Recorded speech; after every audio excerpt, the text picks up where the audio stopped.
आज की कहानी है अफ्रीका में चल रहे रंगभेद से लड़ने वाले दो एक्टिविस्ट के बारे में। इनकी हरकतों से परेशान होकर गवर्नमेंट इन दोनों को साउथ अफ्रीका की सबसे खतरनाक जेल में बंद कर देती है, जहां से निकलने के बारे में कोई सोच भी नहीं सकता। लेकिन कहानी का मेन कैरेक्टर टिम अपने शातिर दिमाग का इस्तेमाल करके इस जेल से बाहर निकलने की कोशिश में लगा हुआ है। क्या टिम इस जेल से भागने में कामयाब होगा या फिर नहीं, चलिए जानते हैं। तो कहानी की शुरुआत में हम देखते हैं कि 1970 साउथ अफ्रीका के लोग रेसिज्म यानी कि ब्लैक और व्हाइट को खत्म करने के लिए अपने हक के लिए सड़कों पर आकर दंगे कर रहे हैं। ये लोग अपनी आज़ादी के लिए बहुत सालों से लड़ रहे थे और जब सरकार ने इनकी बातें मानने से इनकार कर दिया तो ये लोग सड़कों पर उतर आए। और इसी समय अफ्रीका में लोगों के हक के लिए आवाज़ उठाने वाली एक ऑर्गेनाइजेशन बनी थी जिसका नाम था ANC यानी कि अफ्रीकन नेशनल कांग्रेस।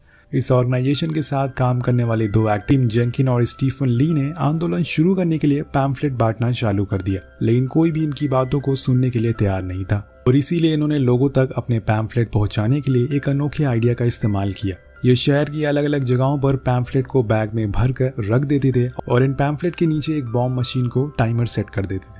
बैग रखने के बाद स्टीफन टिम को यहाँ से निकलने के लिए कहता है, लेकिन टिम ये तमाशा देखना चाहता है, वो भी अपनी आंखों से, इसलिए वो वहीं रुकता है। अब बॉम्ब के फटने पर पैम्फलेट हवा में उड़ने लगते हैं और सभी लोग इन्हें पढ़ने लग जाते हैं।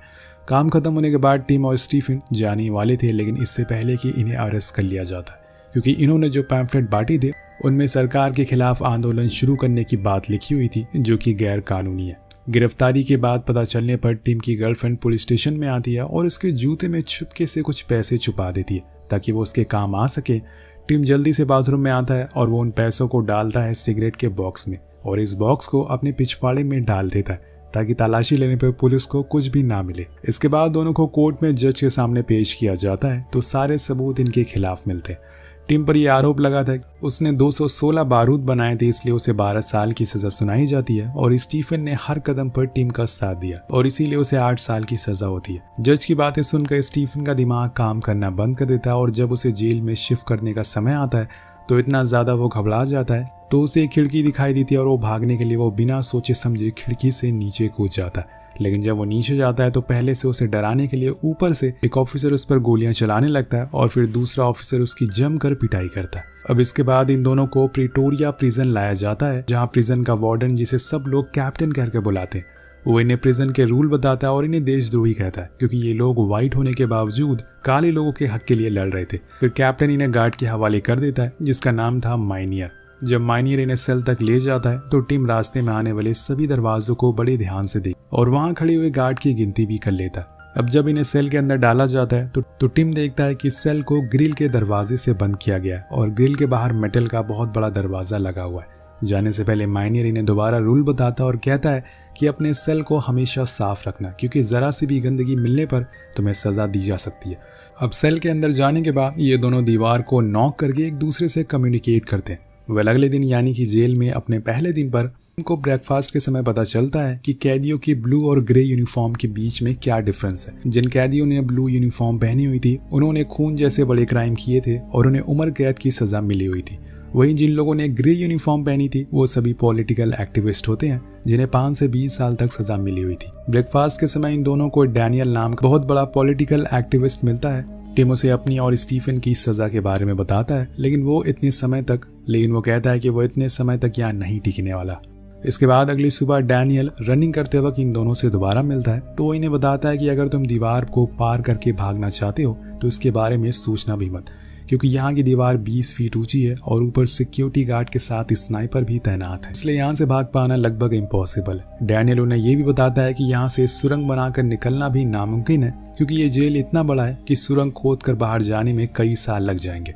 अब इन तीनों की बातें सुनकर डैनियल के जात लियोनार्ड नाम का एक फ्रेंच कैदी इनके पास आता है। वो इन्हें बताता है कि तुम्हें कभी भी डैनियल की बात नहीं सुननी चाहिए क्योंकि वो यहाँ आने वाले उन लोगों को हमेशा डिमोटिवेट करता है जो यहाँ से भागना चाहते हैं।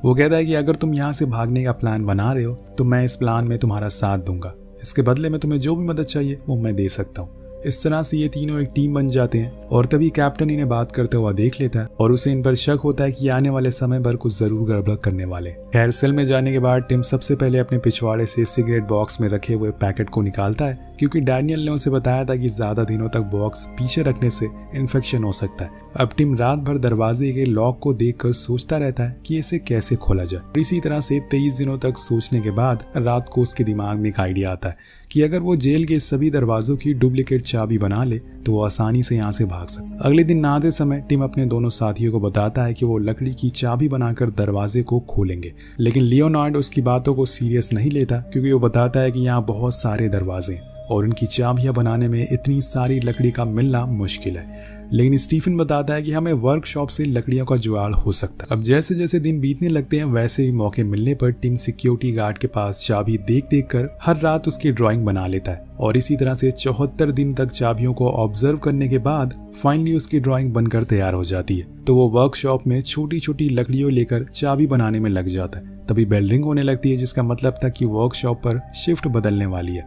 अब इन लकड़ियों को अपने साथ ले जाने के लिए टिम उसे अपने थर्मस में भर लेता है और ये लकड़ी के टुकड़े हिल नहीं सकते, इसलिए टिम उसके ऊपर कपड़ा दबा देता है। लेकिन वापस आते समय माइनियर को उसके ऊपर शक होता है, इसलिए वो थर्मस का पानी निकाल कर उसे हिलाकर चेक करता है, लेकिन अंदर से कोई भी आवाज नहीं आती, इसलिए वो टिम को छोड़ देता है। अब सेल में जाने के बाद टिम उन लकड़ी के टुकड़ों को जोड़कर फाइनली चाबी बना लेता है और आधी रात में वो अंदर लगे हुए ग्रिल को खोल लेता है। अब चाबी के आइडिया को काम करता देख टिम बहुत ज्यादा खुश होता है कि वो सही रास्ते पर जा रहा है, लेकिन जब वो बाहर बना हुआ मेटल का दरवाजा देखता है तो निराश हो जाता है, क्योंकि उस दरवाजे का लॉक बाहर की साइड से खुलता है।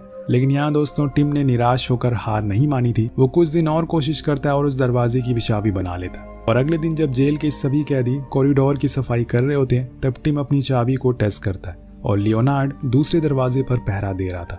हालांकि उसकी चाबी सही तरीके से काम तो करती है, लेकिन जैसे ही वो चाबी को लॉक से बाहर निकालता है तो हड़बड़ी में चाबी टूटकर अंदर ही रह जाती है और उसी समय लियोनार्ड बताता है कि जेलर उनकी ही तरफ आ रहा है। टिम बहुत ज्यादा डर जाता है, लेकिन वो किसी भी तरह से स्क्रू ड्राइवर की मदद से जेलर के आने से पहले उस टुकड़े को निकाल लेता है, लेकिन वो जल्दी में लॉक को बंद करना भूल जाता है। अब इसके बाद जब टिम अपने सेल में होता है तो वो डर के मारे उसके पसीने छूटने लगते हैं, क्योंकि जब जेलर को पता चलेगा कि लॉक खुला है तो वो उसे छोड़ेगा नहीं।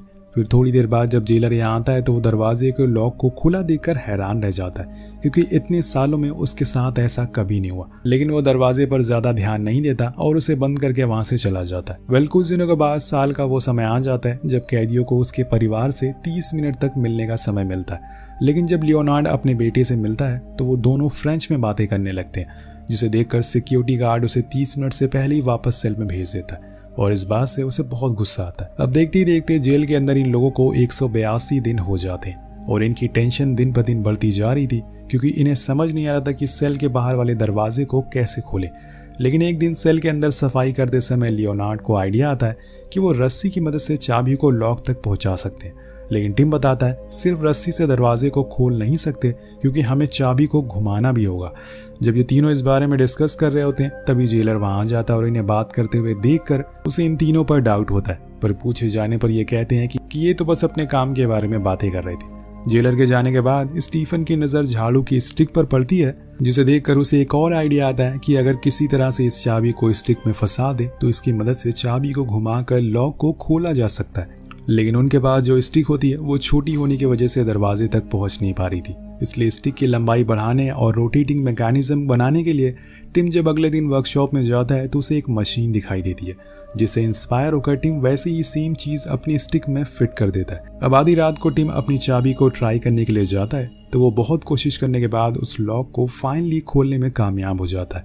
लेकिन जब वो चाबी को बाहर निकाल रहा होता है तो चाबी स्टिक से गिर जाती है और ये देखकर टिम पैनिक करने लगता है। वो सोचने लगा था कि चाबी को अंदर कैसे लाए। कुछ देर तक सोचने पर टिम को आइडिया आता है कि वो एक च्युइंगम को चबाकर झाड़ू की स्टिक में आगे लगा देता है और उस स्टिक की मदद से चाबी को अंदर खींच लेता है। अगली सुबह जब टिम ब्रेकफास्ट करने के लिए जाता है तो वो कल रात का इंसिडेंट के बारे में अपने दोस्तों को बताता है और ये सारी चीजें बताते हुए उसके हाथ अभी तक कांप रहे थे। चाबी के काम करने की बात सुनकर वो दोनों भी बहुत खुश हो जाते हैं। अब टिम अपने पास इन चाबियों को नहीं रख सकता, क्योंकि अगर वो पकड़ा गया तो उसकी सजा और बढ़ा दी जाएगी और उसे ये काम फिर से शुरू करना पड़ सकता है। इसलिए वो जब गार्डन में काम कर रहा होता है तो स्टीफन उसे चाबियों से भरा जार पकड़ा देता है, जिसे टिम मिट्टी के अंदर दफना देता है। लेकिन ज्यादा देर तक इन दोनों को साथ में बातें करता देखकर जेलर को इन पर फिर से शक हो जाता है और वो पास आकर पूछता है, लेकिन टिम सारी बातें घुमा देता है। अब जेलर के जाने के बाद डैनियल टिम को कहता है कि तुम लोग मेरे मना करने के बावजूद भी यहाँ से भागने की प्लानिंग में लगे हुए, लेकिन अगर इस काम में तुम मुसीबत में पड़ जाओ तो मुझे याद कर लेना, मैं तुम्हारी मदद जरूर करूंगा। अब दोस्तों हर रात को टिम सेल के दोनों दरवाजों को खोलकर आगे के दरवाजे को लॉक देखने जाता था और वापस आकर उनकी डुप्लीकेट चाबियां बनाता था। और इस तरह जेल में 206 दिन गुजरने के बाद एक दिन टिम बाथरूम की खिड़की से बाहर कूड़ा लेकर जा रहे अफ्रीकन कैदी को एक पेपर मंगवाता है। पेपर के बदले में ये अफ्रीकन टिम को एक सिगरेट का पैकेट और नहाने के लिए साबुन मांगता है। अब शाम को जब टिम वॉक के लिए जाता है तो गार्ड से बचते हुए उसे कचरे की डिब्बी के नीचे च्युइंगम से साबुन और सिगरेट के पैकेट को चिपका देता है और डिब्बे से पेपर निकाल कर अपने पास रख लेता है। कहानी और आगे बढ़ती है। अब टिम को जेल में 296 दिन हो चुके थे और वो हर रात की तरह लिनार्ड के साथ अगले दरवाजे के लॉक को देखने के लिए जाता था और इसके साथ अपने बनाई हुई चाबी को चेक कर भी आता था। इसी तरह से उसने कई सारे दरवाजों की चाबियां बना ली थी जो उसे आज़ादी के बीच में आ रही थी। जब वो अपने फ्लोर के सभी दरवाजे खोलने के बाद ग्राउंड फ्लोर के दरवाजे को देखने के लिए नीचे जाता है तो उन्हें सामने से एक मोटे सिक्योरिटी गार्ड के आने की आवाज़ सुनाई देती है। इससे छिपने के लिए दोनों स्टेयर के पास बने हुए छोटे से स्टोर रूम में चले जाते हैं और इस स्टोर रूम के अंदर की तरफ कोई हैंडल नहीं होता, इसलिए लियोनार्ड एक बोल्ट की मदद से दरवाजे को पकड़े रखता है। अब इनकी जान अटकी हुई थी, अगर ये पकड़े गए तो इतनी दिनों की मेहनत सब कुछ बर्बाद हो जाएगी। लेकिन इनकी जान बच जाती है और सिक्योरिटी गार्ड के जाने के बाद टिम और लियोनार्ड सभी चाबियों को इकट्ठा करके वापस अपने सेल में आ जाते हैं। टिम सेल की चाबी के टुकड़े करके एक कप में डाल देता है। अब पूरी रात जागने के कारण ये दोनों अगले दिन ज्यादा देर तक सोते रहते हैं। जब माइनियर को इसका पता चलता है तो उसे इन पर शक होता है कि ये रात को कुछ प्लानिंग जरूर कर रहे हैं, इसलिए वो सभी कैदियों को सेल से बाहर निकाल उनके सेल की अच्छे से तलाशी करता है। टिम के सेल की तलाशी करते वक्त माइनियर के हाथ से वो कप गिर जाता है जिसमें चाबी के टुकड़े रखे हुए थे। जब माइनियर उससे लकड़ी के बारे में पूछता है तो टिम बड़ी ही होशियारी से कहता है कि यह टुकड़ा फोटो स्टैंड में काम आता है।